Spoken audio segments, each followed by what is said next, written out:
Bom dia. Hoje nós lemos nosso Evangelho, uma leitura muito especial. Eu considero uma das parábolas mais bonitas de Jesus. Além de bela, ela é muito interessante. Ela fala de algo que transcende um pouco as costumeiras parábolas de Jesus. E nosso mestre de Nazaré, nessa parábola, ele cita um nome. É a única parábola dos evangelhos que ele fala o nome de alguém. Porque toda parábola é uma história inventada. Nessa parábola, ele dá o nome de alguém ali.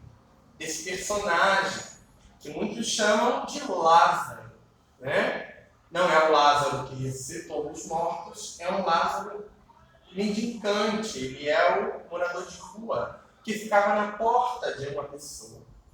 A palavra Lázaro, ela é a transliteração grega do nome judeu, que é Eleazar. Eleazar quer dizer Deus ajuda ou Deus ajudou. Isso é muito importante. Deus ajuda e Deus ajudou. Pois, esse homem, ele, de certa forma, ele estava precisando de ajuda. Ele era um ser humano, né? Que vivia num estado desumanizante, em um estado de desumanidade. Ele queria comer, ele necessitava de cuidado. Seu corpo, coberto de chagas, de feridas, provavelmente de alguma doença grave. Naquela época, poucas coisas não eram graves. Ele, em suas chagas, ele sofria e necessitava de amparo. Os animais, os cães, segundo o relato da parábola, vinham e lambiam suas feridas para ver o estado assim, de abandono daquela pessoa. Ninguém dava importância para ele. Era alguém que estava lá. Mas lá onde? O texto diz que ele estava aos pés da porta de um homem rico. Ele estava num lugar onde dificilmente alguém poderia falar assim: não vou chegando esse homem. Esse homem rico, diz a parábola, ele tinha uma vida de muita ostentação, uma vida de muitas festas regadas a vinho e alegria. Então, vamos dizer assim, uma pessoa que hoje em dia a gente tem as grandes festas de influenciadores digitais, festas de cantores que até a gente chama de músicas de ostentação, mostrando dinheiro, mostrando mulheres, mostrando viagens caríssimas. Esse homem era um homem desses naquela época. Ele vivia bem, vivia próspero ali.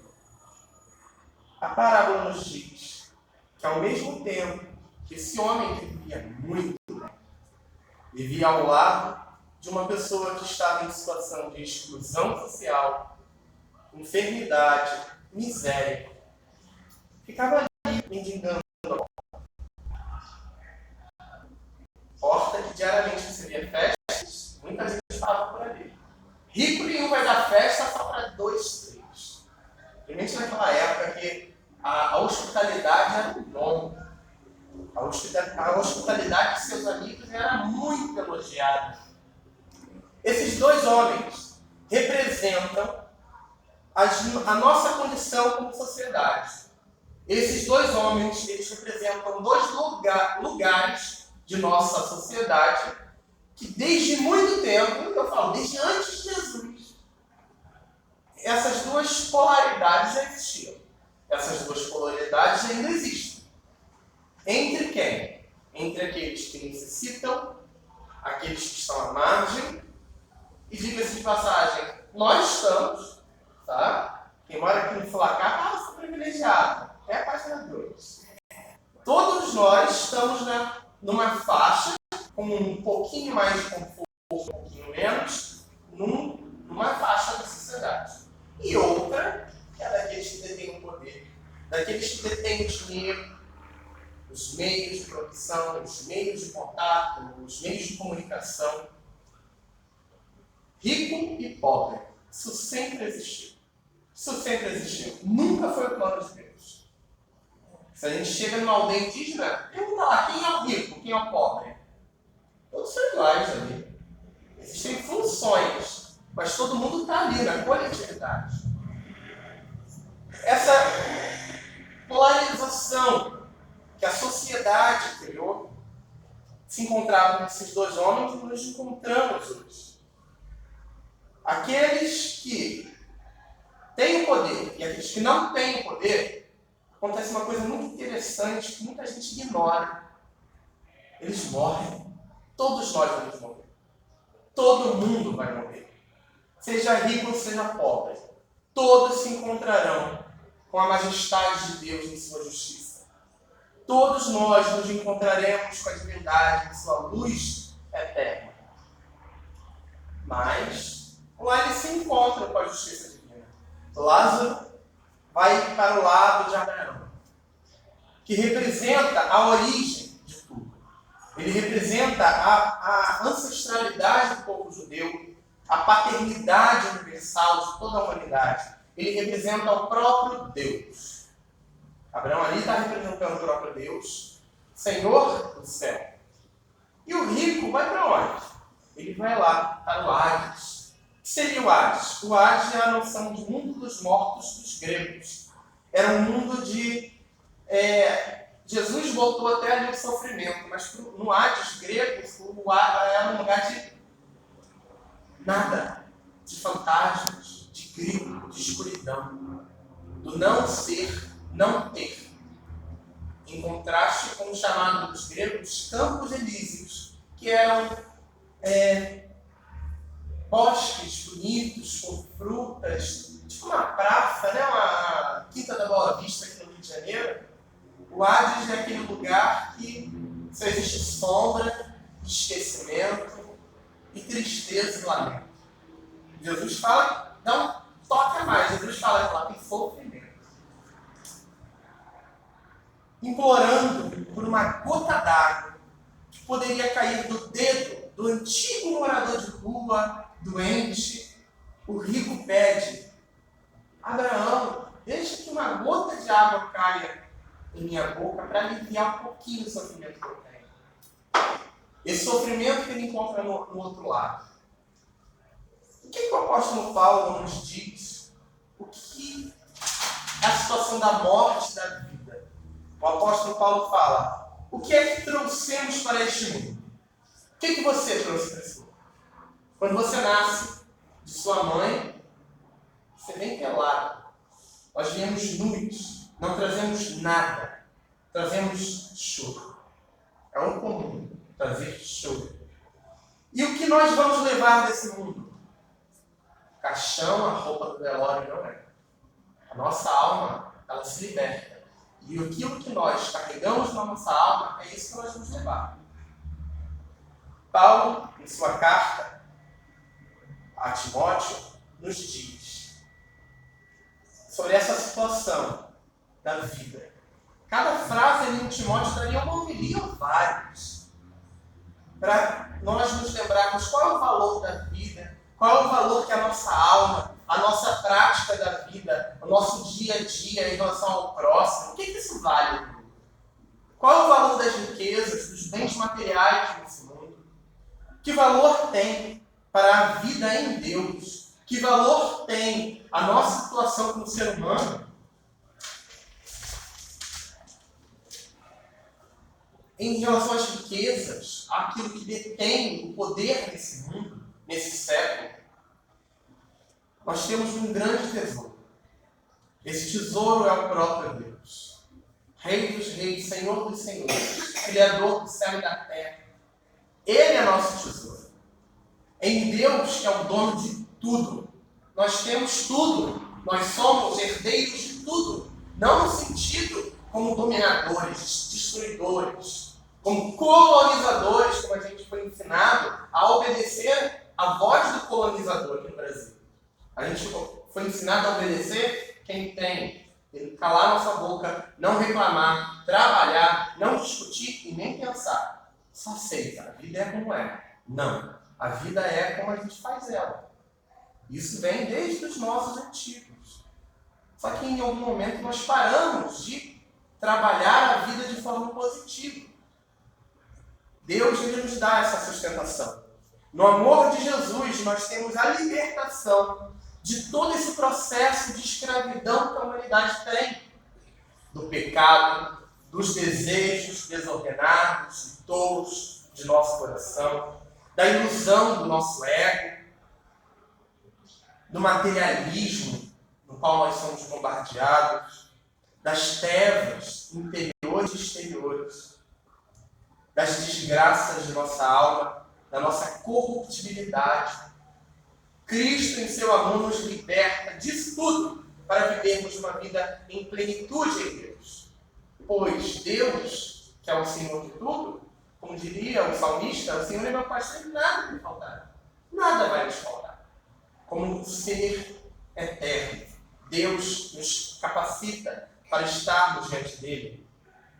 Nosso testemunho de fé é o nosso balanço, nossa balança em relação à vida. Qual é o nosso testemunho de fé nessa vida? Qual é aquilo que nós temos praticado na nossa vida cristã? A misericórdia, o amor, um verdadeiro contato com Deus, o desapego daquelas coisas que nos arrastam para baixo. Deus ele é luz, ele é altíssimo, ele é sutil. Para estarmos em contato com ele, nós não devemos ter nada que nos aprisione. Nós não devemos ter algema, corrente, que nos prenda. Como diria até a homilia anterior que eu fiz, falava do nosso apego em relação a familiares, a pessoas. Todo apego que nós temos neste mundo, de forma negativa, nos impede de alcançar Deus no pensamento, até na nossa oração, impede o nosso contato direto com Deus. Devemos ter um coração conectado com esse amor e a misericórdia de Deus, sustentados na nossa prática do Evangelho, no estudo do Evangelho, fortalecidos nas nossas práticas, fortalecidos pelo Espírito Santo, que vai nos fortalecer, que vai nos guiar, ele vai nos amparar e vai nos moldar de acordo com a vontade de Deus. Nós não somos perfeitos, mas o Espírito Santo vai nos capacitando, nos fortalecendo na nossa prática diária, nos moldando em nossa consciência, na nossa prática de dia a dia. Nós vamos nos abandonando, aquilo que nos deixa para baixo, e nós vamos tendo consciência de que nós somos muito maiores do que realmente somos. Nós somos filhos do Eterno. Nós somos filhos do próprio Deus. Olha que coisa linda. Nós somos herdeiros de tudo aquilo que Deus já nos prometeu. Nós somos irmãos do próprio Jesus. Cristo nos capacita para tomarmos essa consciência. E o Espírito Santo de Deus, ele vai nos impulsionar, não só para tomarmos consciência, mas para o combate e a profecia contra qualquer forma de injustiça nesse mundo. Uma prática cristã que não tem consciência da injustiça, da maldade, ela está sendo muito infantil, ou ela não é prática cristã. Cristo nos capacita para profetizarmos, para denunciarmos as estruturas injustas desse mundo. Deus, Jesus e o Espírito Santo vai nos dar autoridade, ele vai nos dar coragem de abrir nossa boca e proclamarmos a palavra de Deus. A palavra de Deus é a mesma ontem, hoje e sempre. Para sermos usados pelo poder do próprio Jesus, do Evangelho, para denunciar toda essa forma de morte, de opressão, que alguns chamam de riqueza, muitos chamam de poder, muitos chamam de beleza, mas na prática esconde a exclusão social, o preconceito, a escravidão. A gente pode não imaginar, mas ainda existe escravidão no nosso planeta, a miséria, a morte, a doença, a exploração dessas coisas todas. A exploração, que gera lucro, morte, miséria, exploração. Alguém ganha monetariamente em cima disso. Cristo nos converterá em guerreiros da paz para caminhar em direção a um mundo melhor. Deus vai nos libertar. Talvez não da forma que imaginemos. Talvez não da forma que nós tenhamos uma esperança ainda muito infantil e utópica. Talvez essa esperança não exista. Mas nós temos fé em Deus, que Ele vai nos ajudar. Deus nos ajuda e nos ajudará. Nós encontraremos descanso no esconderijo do Eterno. Nós encontraremos a sombra do Onipotente, o descanso do nosso coração, o descanso da nossa alma e do nosso mundo e de todo o nosso universo.